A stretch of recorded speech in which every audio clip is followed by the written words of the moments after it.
Bueno, buenos días a todos. Estamos de nuevo acá en una Linio Talk, en este caso con Eduardo Brito, y vamos a estar hablando de cómo funcionan los edificios inteligentes. Vamos a estar hablando precisamente de Inmótica, que no se tiene que confundir con domótica, aparentemente, que domótica es para proyectos un poco más chicos, ponerle casas personales, de familiares y demás. Inmótica es para edificios empresariales y otras cosas. Probablemente Eduardo lo va a explicar mucho mejor que yo. Vamos a hablar sobre protocolos y un poco sobre cómo funcionan todas estas cosas. Así que, Edu, todo tuyo. Bueno, primeramente muchas gracias por el espacio, sobre todo porque, bueno, vengo a hablar de un tema que me gusta muchísimo, que es la automatización. Y bueno, en este caso creo que el título es bastante descriptivo. Vamos a hablar de cómo funcionan los edificios inteligentes y una mirada a la automatización de edificios y los protocolos involucrados. La línea Talk la organicé de la siguiente manera. Comenzaremos hablando primero qué es la inmótica, que es nuestro concepto principal, y bueno, a partir de allí pasaremos a diferenciar la domótica con la inmótica. Por ahí viene el chat, que había quizás una confusión. Aclararemos bastante cuáles son sus diferencias y cuál es el punto fuerte de cada uno de ellos, ¿no? Después avanzaremos un poco hacia qué protocolos de comunicación se usan en inmótica y hablaremos un poco más a detalle de uno en específico para conocer un poco más los aspectos técnicos de él. Y bueno, al final les tengo quizás una pequeña sorpresa que espero que les guste un poco, ¿no? Entonces, comenzamos. ¿Qué es la inmótica? Bueno, un concepto bastante corto y preciso es la automatización de inmuebles de gran envergadura. Y quiero hacer énfasis bastante en esta parte de gran envergadura porque la inversión inicial que se requiere para instalar un sistema inmótico es bastante alta. Entonces, imagínense que yo quiero, por ejemplo, yo estoy decidido a instalar un sistema inmótico, pero yo vivo, no sé, en un monoambiente de 3 metros por 3 metros. Y tengo que gastar para 4 dispositivos un total de, no sé, imaginemos $50.000. Esto está fuera de todo sentido, sobre todo por lo que quizás lo único que necesite son, mira, necesito las luces y una cerradura para la puerta. Entonces, no vale la pena en este sentido. Sin embargo, cuando hablamos ya de edificios que superen, no sé, los 5.000 metros cuadrados, 10.000 metros cuadrados, qué sé yo, sí toma bastante sentido la instalación de un sistema inmótico. Otra definición también bastante utilizada es de que los sistemas inmóticos son para inmuebles no dedicados a la vivienda y los domótica para los inmuebles dedicados a la vivienda. Sin embargo, esto tiene como un asterisco, que es de que, por ejemplo, yo puedo vivir en una torre de edificio, en un edificio, ¿verdad? Que tenga, no sé, 50, 60 pisos, y la iluminación común del edificio, el sistema de riego, el almacenamiento de agua, puede estar automatizado a través de un sistema inmótico. Entonces, por eso esta segunda definición es un poco más difusa. En fin, generalmente vemos los sistemas inmóticos en edificios de oficinas, estadios, museos, hospitales, hoteles, incluso aeropuertos y algunas universidades. Y los sistemas que se automatizan por lo general son el de ventilación, riego, iluminación, seguridad. He visto casos que también hacen el sistema de sonido del edificio, o por ejemplo en los estadios, ¿no? Es bastante interesante. Pero estos son como que los cuatro principales. Vamos ahora a hablar un poco sobre las diferencias entre inmótica y domótica. Quiero comenzar, o bueno, principalmente son estos tres puntos, ¿no? El primero, uno de los más importantes, el precio. Un equipo en inmótica, el precio va entre los miles de dólares hasta los millones de dólares si tiene muchas funcionalidades, mientras que domótica está pensada porque, bueno, yo quiero quizás instalar algo de las luces, me puede salir un poco unos cientos de dólares, hasta, bueno, los miles de dólares si hablamos de un dispositivo con muchas funcionalidades y gama alta. Otro aspecto importante es de que en domótica todo es plug and play. Con esto quiero decir de que, bueno, nosotros los compramos, por ejemplo, no sé, por Mercado Libre, nos llega a la casa, abrimos el empaque y a los 3 5 minutos ya lo tenemos funcionando, ¿no? Con unas instrucciones de 3 4 5 pasos. Mientras que en Inmótica sí requiere, no es como que, bueno, hoy en la noche decidí, mira, quiero instalar un sistema Inmótico y mañana en la mañana ya lo tengo, no. Requiere toda una ingeniería. varios, por ejemplo, el electricista, el arquitecto, el ingeniero civil, tienen que llevar ciertas conversaciones y hacer una planeación de todo el proyecto como tal. En domótica, el enfoque va más a la comodidad. Bueno, sí, yo puedo instalar, por ejemplo, automatizar mis luces y bien, puedo controlar quizás aplaudiendo o con la voz cuando se apagan y se prenden, pero lo hago más que como por comodidad que por el simple hecho de que eso me vaya a ahorrar mucho dinero en mi factura de luz.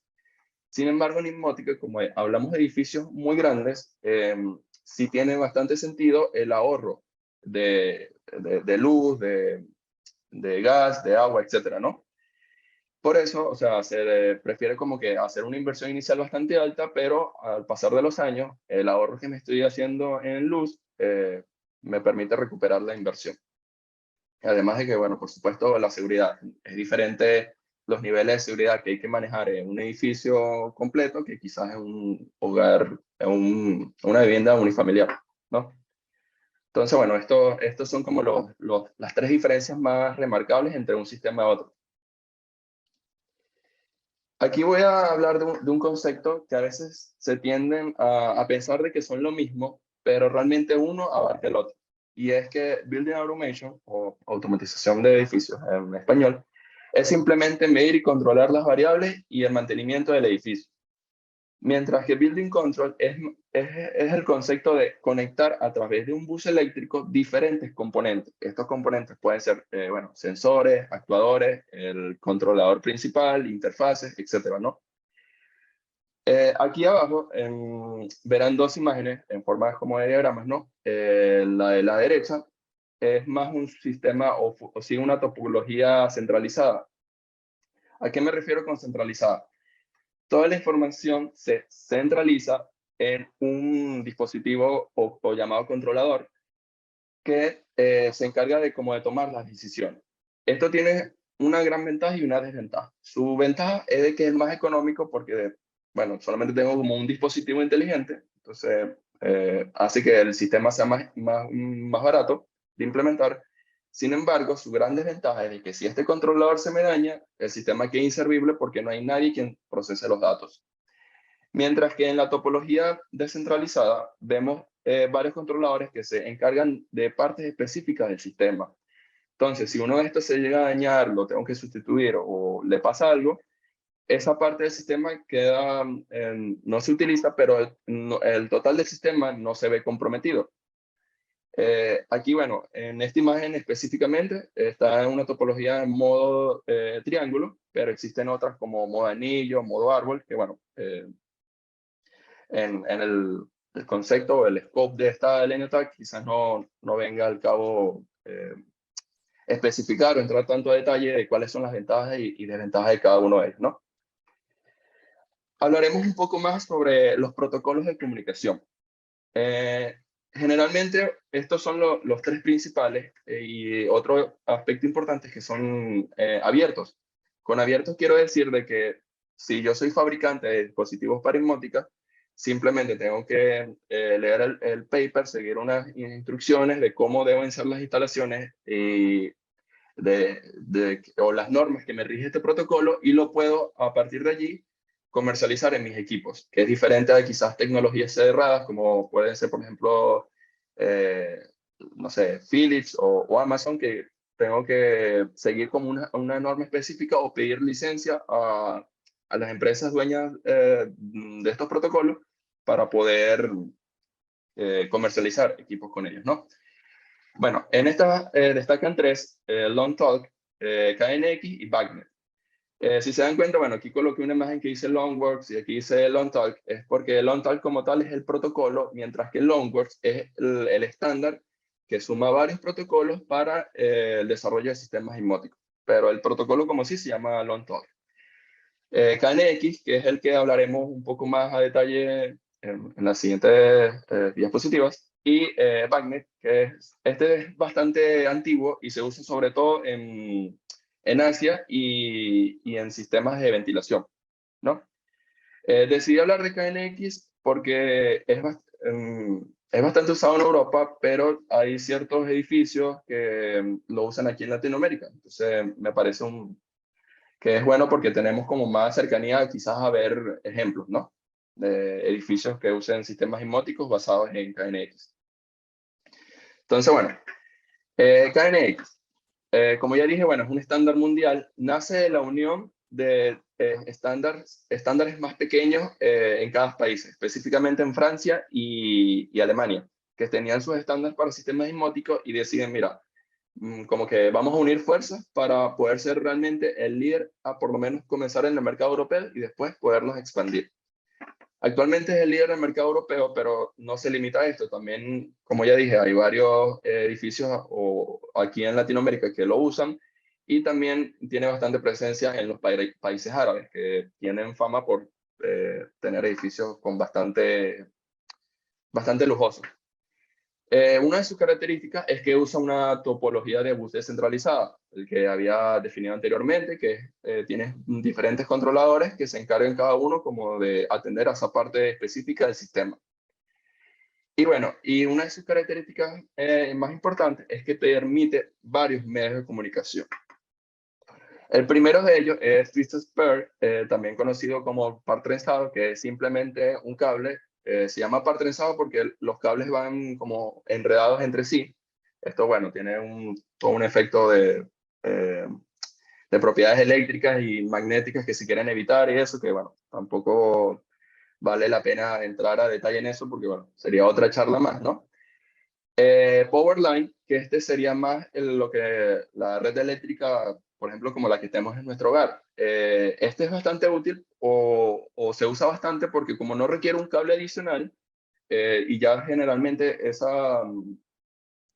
la línea eléctrica convencional las tengo instalada en mi edificio, puede ser útil en bastantes casos. Su gran desventaja de que, bueno, estoy limitado a, a las velocidades y a ciertas normas que me restringe el uso de la red eléctrica convencional, que bueno, quizás no la hace tan atractiva, sobre todo si estamos iniciando el proyecto desde cero. Radiofrecuencia, RF, su diminutivo, es muy usado, sobre todo cuando tenemos un edificio con un alto valor arquitectónico, donde quizás por normas internacionales o nacionales no podemos alterar su fachada. Entonces se nos prohíbe meter cable par trenzado. Entonces, por radiofrecuencia nos podemos comunicar. Su gran desventaja es de que los dispositivos generalmente están muy limitados. No podemos tener como que toda la gama de dispositivos KNX que hacen los fabricantes.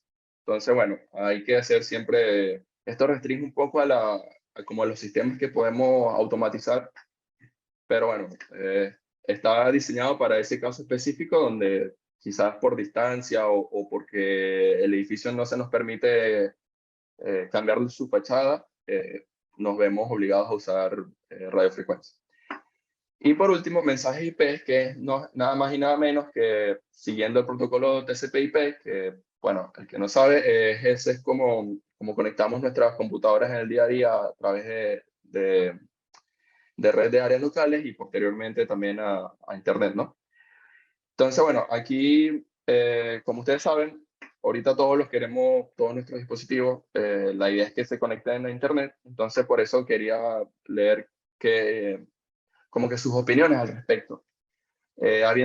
O sabiendo de antemano de que el mensaje IP está basado en todo esto de TCP/IP, que a su vez es lo que nos permite la conexión en redes de área, primero a área local y después a Internet, ¿ustedes considerarían de que este quizás sea el futuro de KNX y no el par trenzado como bien utilizado actualmente? No sé qué piensan ustedes, los leo por el chat, no sean tímidos.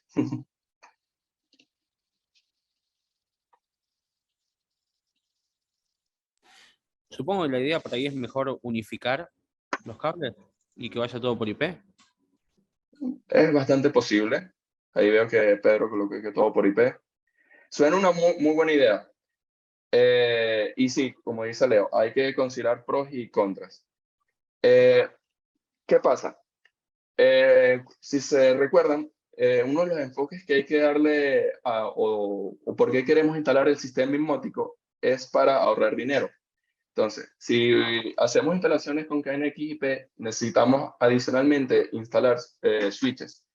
Y estos switches consumen muchísima energía eléctrica. Entonces, lo que quizás no estamos ahorrando a través del sistema inmótico, lo estamos malgastando en instalar todo este poco de switches, ¿verdad? Entonces, es como que se gana y se pierde en un lado.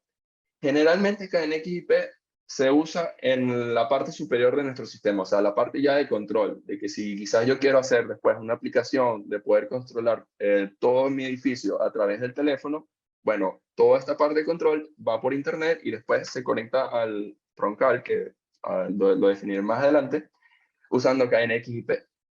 Pero ya la parte de dispositivo, dispositivo se recomienda que sea por par trenzado. Es tanto el más seguro como el más barato también, y el que nos da mayor cantidad de beneficios. Bueno, siguiendo un poco y entrando más a detalle de cómo funciona KNX, vamos a definir los integrantes de nuestro bus KNX. Ah, bueno, no sabía eso respecto a Chile. Es también bueno saberlo. Justamente uno de los ejemplos que vi de Chile no usa radiofrecuencia, quizás sea debido a eso, ¿no? Pero bueno, regresando a los integrantes de nuestro bus KNX.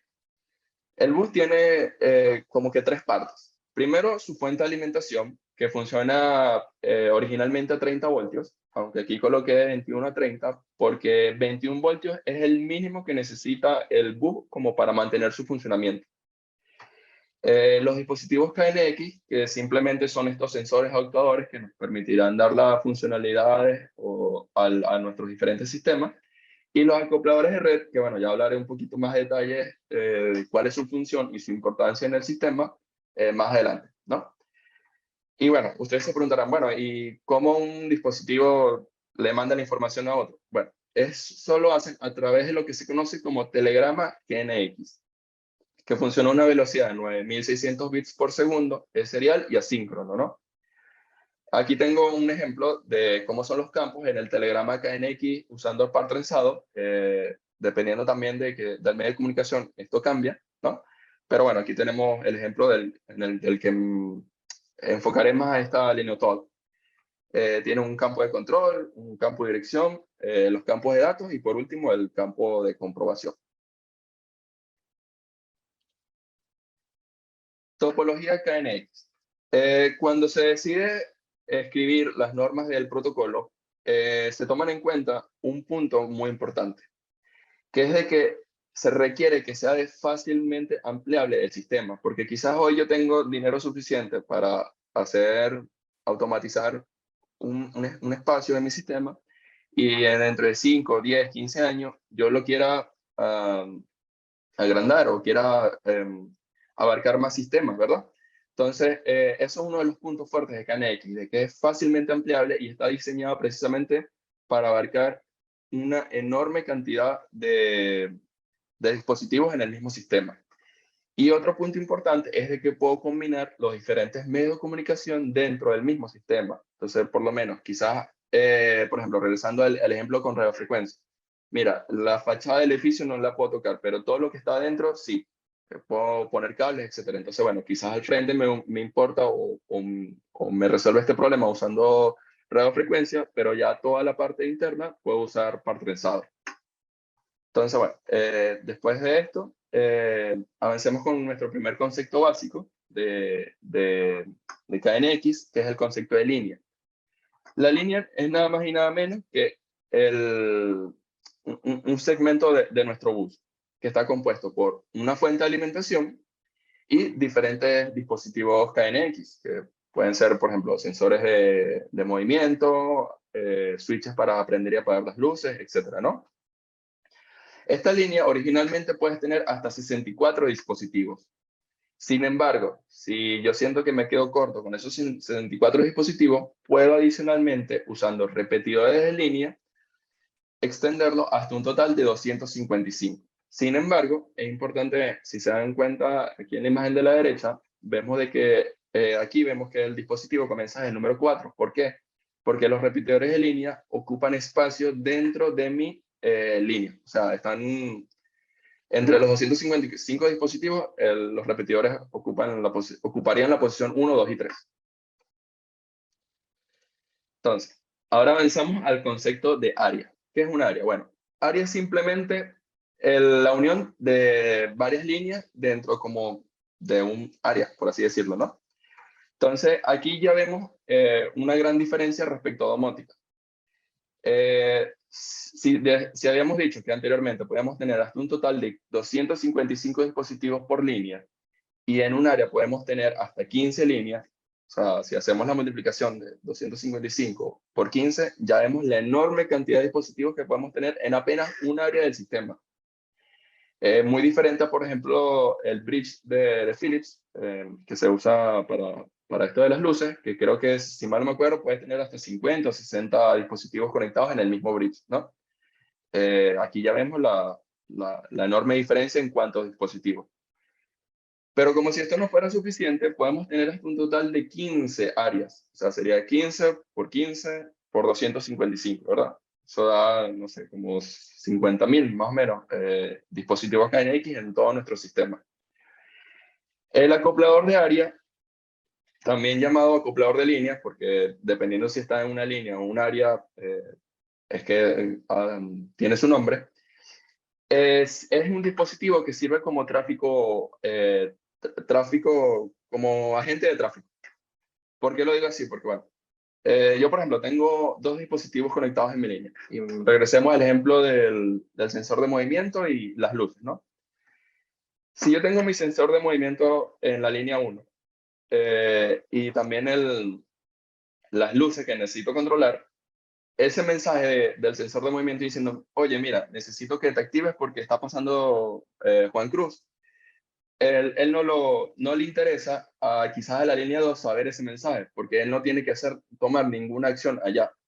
Entonces, el acoplador de línea dice, mira, este mensaje es para un dispositivo que está en esta misma línea. Ok, tenlo aislado, a mí no me interesa ocupar todo el sistema solamente para ese mensaje. Ocupa la línea, ok, ya lo procesaste, bien. Sigo esperando y veo si en algún momento es necesario mandar un mensaje a otra línea o incluso a otra área, ¿no? Entonces, esta es su función, como mantener el sistema aislado para que no se sature. Eh, bueno, troncal es simplemente como que la línea cero, donde tenemos la conexión de nuestras diferentes líneas o nuestras diferentes áreas, y adicionalmente ahí podemos tener también dispositivos. Como ven aquí, por ejemplo, del 1 al 49, porque bueno, hay que restar lo que ocupan los acopladores de línea. Bueno, terminando ya con los conceptos básicos de cómo funciona nuestro sistema por dentro, hablaremos un poco de la longitud del cable. Una de las limitantes, por ejemplo, de TCP/IP es la longitud del cable, que puede ser, dependiendo de la categoría, hasta aproximadamente unos 100 metros. Mientras con par trenzado podemos tener líneas de hasta 1000 metros, lo que lo hace bastante interesante, sobre todo si, bueno, tenemos que abarcar muchas distancias en nuestro sistema. La distancia entre nuestra fuente de alimentación y el primer dispositivo que esté conectado tiene que ser máximo 350 metros. Y entre dispositivo y otro dispositivo KNX, máximo 700 metros. Claro, obviamente lo ideal es no forzar a estos números, sino siempre manejar un margen de error, ¿no? Y bueno, el otro concepto que le había dicho, que era de la dirección física. La dirección física es nada más y nada menos que tres números separados por puntos que nos indican en qué lugar está ubicado nuestro dispositivo. Entonces, tiene dos funciones, esa ubicación y también para la programación, que de eso hablaremos un poquito más adelante. Entonces, el primer número nos dice en qué área se encuentra ese dispositivo. El segundo número, la línea, y el tercer número, el dispositivo en sí. Por ejemplo, si ven este acoplador de línea, tiene la dirección 1.1.0, eso quiere decir que está en el área 1, en la línea 1, y es el dispositivo 0 porque es el acoplador de línea. Si vemos aquí al lado, tenemos 1.15.0, área 1, en la línea 15, y el 0 por el 0 el acoplador de línea, ¿no? En esta imagen están integrados todos los diferentes medios de comunicación que podemos tener en nuestro sistema KNX. Es una representación, bueno, de que podemos tener todos estos diferentes medios dependiendo de nuestras necesidades, perdón. Entonces, bueno, aquí como les había dicho anteriormente, la línea troncal es la que generalmente se usa acá en XIP, porque ya va más como a la parte de control y quizás darle conexión a Internet a todo, o a Ethernet, pues, a todo nuestro sistema. Una pregunta bastante clave. ¿Cómo se programa la red KNX? Algunos pueden pensar, bueno, quizás dado que JavaScript se usa ahorita casi en todos los ámbitos de la programación, capaz con un JavaScript, ¿no? Bueno, tristemente no. Se usa un programa, un software especial llamado ETS, ¿verdad? Es una programación bastante declarativa y tiene como diagramas de flujo, vas como que uniendo bloquecitos. Y la declarativa más que todo cuando son, que si, on-off o para darles las direcciones a cada uno de los dispositivos. En KNX también hay como ciertas certificaciones para decir como que, mira, esta persona tiene un conocimiento básico, tiene un conocimiento medio, avanzado del sistema y puede estar listo como para hacer integración, ¿no? de los sistemas. El, el especialista puede buscar estas especializaciones para poder saber darle como valor al sistema o a su cliente a donde va a instalar el sistema Inmótico. Y bueno, lo último que les quería mostrar en este Alino Talk era algunos ejemplos de proyectos que tenemos aquí incluso en Latinoamérica. Específicamente, bueno, busqué dos edificios, uno en Argentina y uno en Chile. No he ido a ninguno de ellos, pero son las torres YPF en Puerto Madero y las oficinas COPEC de Santiago. Algo bastante destacable que les quería señalar acá es aquí donde dice el número de dispositivos KNX usados. Si ustedes, bueno, yo no he estado cerca de estos edificios, pero de lejos se ven que son bastante grandes. Y apenas, por ejemplo, en el caso de la torre YPF de Puerto Madero, ocupan entre 501 a 1000 dispositivos. No te dan el número exacto, pero aquí podemos sacar de que, mira, se usaron por máximo unos 1000 dispositivos y el sistema me permite hasta unos 50.000 aproximadamente. Entonces, como que cuántas torres de estas de YPF necesitaría como para poner, realmente llegar al límite que me permite el sistema Inmótico. Muy diferente a quizás que si yo necesitara la automatización de este edificio a través de domótica, donde, mira, no sé cuántos bridges necesitaría, pero de una sé que son muchísimos, ¿no? Y bueno, lo es el medio de transmisión. Aquí dicen que usaron par trenzado e IP. Asumo que IP es, como en el ejemplo anterior, para la parte de control. Y aquí en la oficina COPEC de Santiago también usaron par trenzado. Las cantidades de horas que requirió la instalación, como se podrán ver, bueno, 1000 horas no es un número bastante pequeño. Y bueno, aquí tengo un link, ¿verdad? Donde hay más ejemplos. Al que sabe quizás de otro país puede buscar específicamente de su país. Tristemente no hay ejemplos de Venezuela, sin embargo sí conozco de un edificio en Venezuela que tiene instalación usando KNX, que es un hotel que se llama Plaza Merú en la ciudad de Puerto Ordaz. Creo que en Caracas también hay 2 o 3, sino que bueno, para aparecer en esta lista de ejemplos, ellos requieren mandar el sistema o cómo fue implementado el sistema a la organización de KNX y la organización KNX hace una auditoría. Esto obviamente cuesta dinero y no sé quizás por qué otros motivos no lo quieran hacer o no lo han podido hacer. Obviamente esto también le da valor al edificio. Es muy diferente el costo total de un edificio sin sistema inmótico que con sistema inmótico, además de que, bueno, estamos avanzando a un mundo donde se busca reducir la huella de carbono de cada uno de los edificios, ¿no? Y esto ayuda de cierta manera.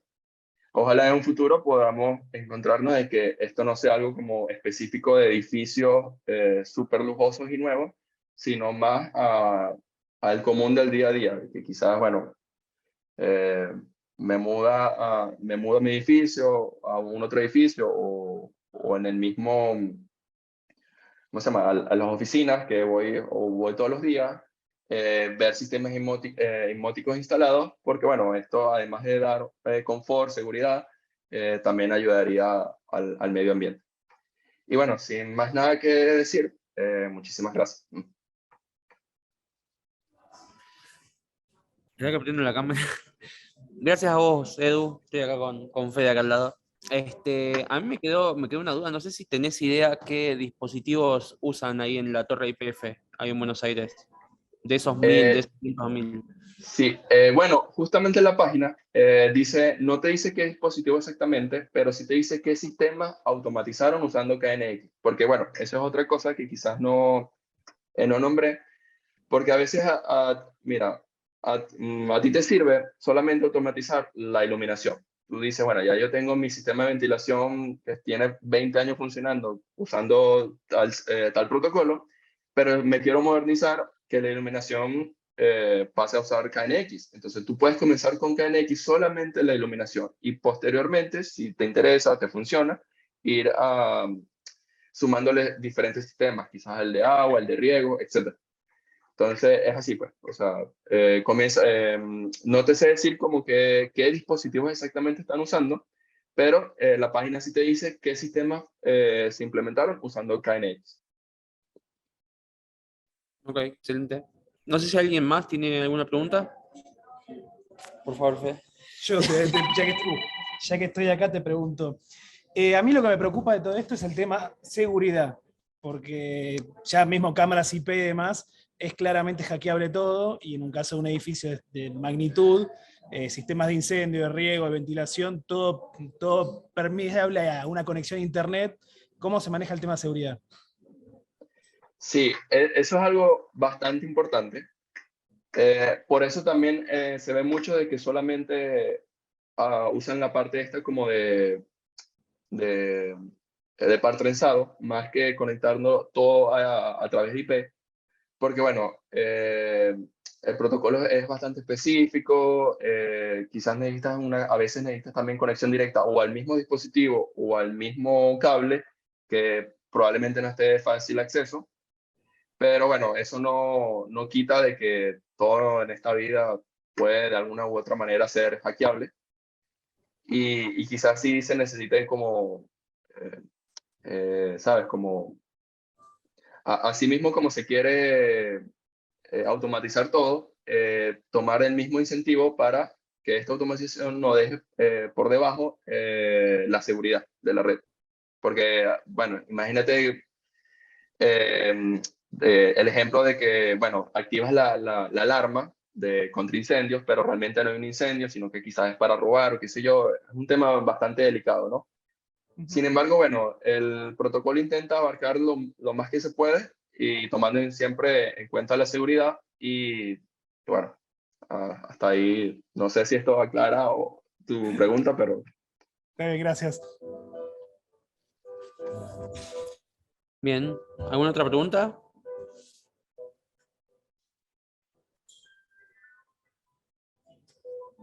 Yo Entiendo, tengo una, entonces. perdón. Sí, Leo. Sí, ¿cuál es el límite de la inmótica? O sea, ¿qué cosas no podrían ser inmoticables, si cabe la palabra? ya. O sea, porque... Bueno, si tú supieras, bueno, antes de yo dedicarme como que full al desarrollo web, estuve involucrado en un proyecto de Inmótica.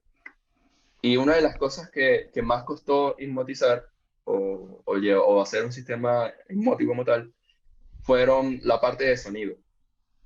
Porque aunque hay estadios con sistemas inmóticos usando KNX, la cantidad de fabricantes que te daban soluciones para automatizar sonido eran bastante limitadas.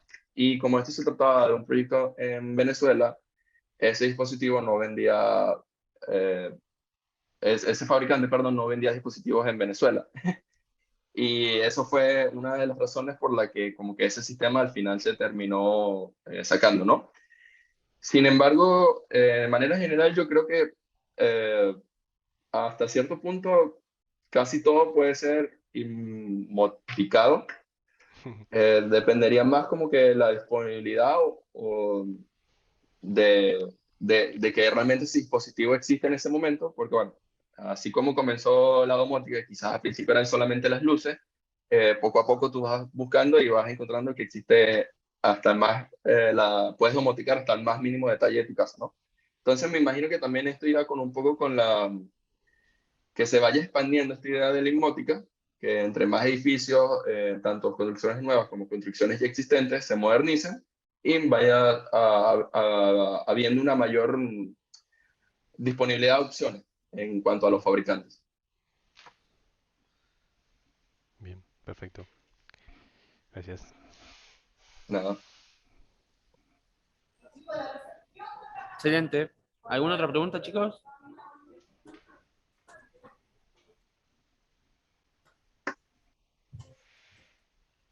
Ahí está Nico. Adelante, Nico.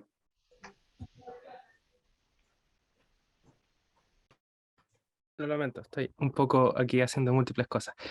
Quería preguntar, ¿qué tan factible sería implementar algún tipo de domótica en edificios que ya son un poco más antiguos? ¿Tendría que hacer un cableado completamente por dentro de nuevo para poder implementar algo así? ¿Domótica o inmótica? En ambos casos, diría yo. Bueno, domótica yo lo recomendaría si, por ejemplo, imaginemos de estos edificios en donde, por ejemplo, un edificio de oficinas, ¿verdad? Donde cada oficina como que le pertenece a una empresa particular, ¿verdad? Entonces, bueno, a ti te interesa quizás una solución específicamente para ti, u otro ejemplo pudiera ser también un edificio que es bastante pequeño. Por ejemplo, no sé, un edificio de 2, 3 plantas, una tienda, por ejemplo. No sé, una de esas tiendas que están en la calle Florida en Buenos Aires, que son grandes, pero no lo suficientemente grandes como para hacer la inversión en un sistema inmótico. Entonces, allí sí se vería sentido hacer la instalación de domótica en lugar de inmótica. Esto generalmente se piensa en la parte de cuando comienza la ingeniería de qué realmente se va a hacer, se está planeando, ¿verdad?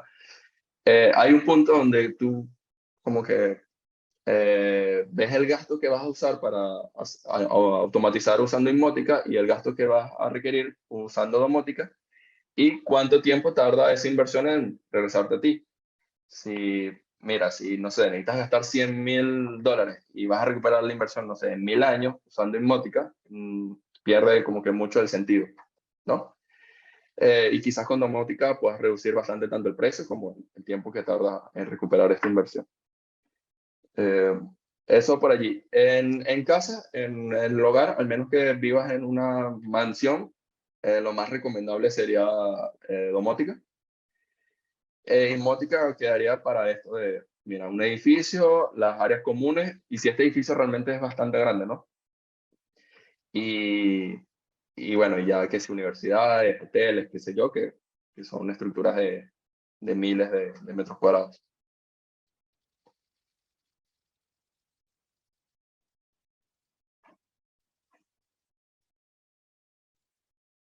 De nada. Gracias, Nico, por la pregunta.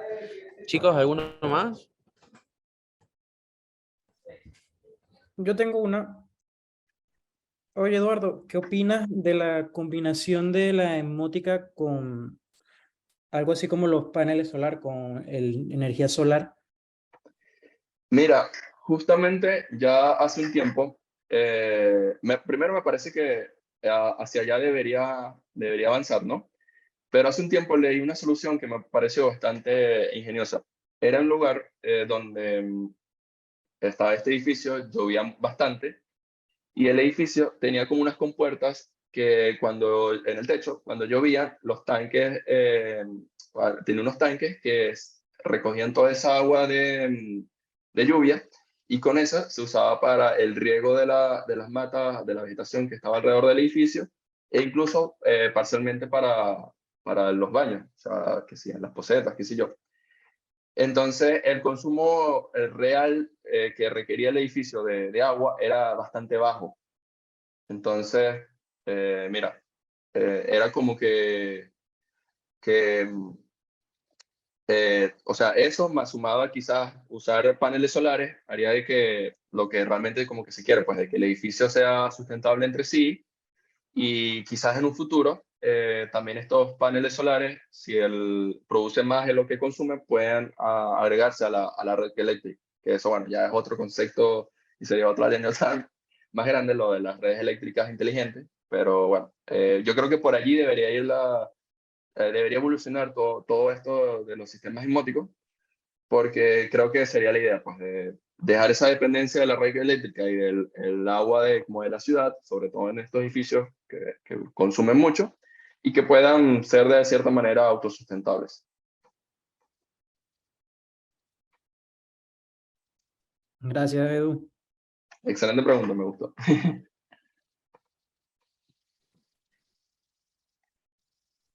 Excelente.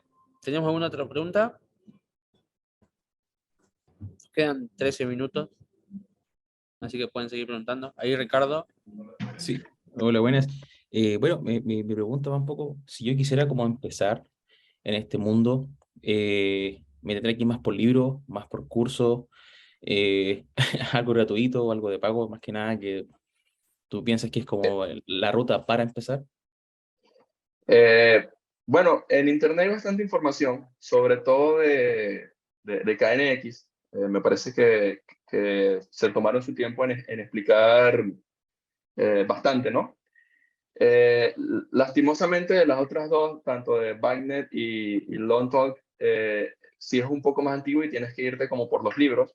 Yo tengo un libro que utilicé que utilicé cuando estaba en la universidad, que habla de los tres, ¿no? Pero sobre todo de Long Talk, que es un protocolo bastante usado en Norteamérica. Pero sí, ahí, para esos dos como tal, sí, mi recomendación sería más como libro. Y aunque, bueno, la parte de automatización como general, los conceptos son bastante llevados a otras áreas, ¿no? O sea, todo esto de topología centralizada y centralizada, eso no solamente lo vas a ver en edificios, sino también en automatización a nivel industrial. Y bueno, de eso quizás sí haya un poco más ¿cómo se llama?, de documentación. Pero en general sí, como que el mejor amigo para aprender de esto siguen siendo los libros. No YouTube te enseñará como que lo más básico, el concepto, pero no a detalle, pues, por así decirlo. Ah, entiendo, Leo. Gracias. De nada.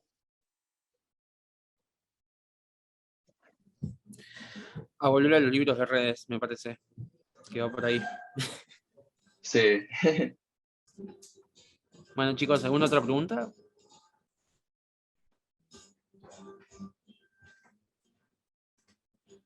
Bueno, parece que no. Edu, igualmente, muy buena la charla. Parece ser que interesó bastante. Ahí Iván ya la quiere subida para poder verla. Podemos seguir con las preguntas por el canal de Office y si no por Electronics, creo que va por ahí también la mano. Así Sí. que, bueno, nos veremos en el próximo ciclo, de que va a empezar en 2 semanas, porque la semana que viene hay cerveceada. Y de nuevo, mil gracias, Edu, por la charla. No, vale. Gracias por el tiempo y bueno, muchas gracias a todos ustedes los presentes. Hasta luego. Chao, chao. Editado.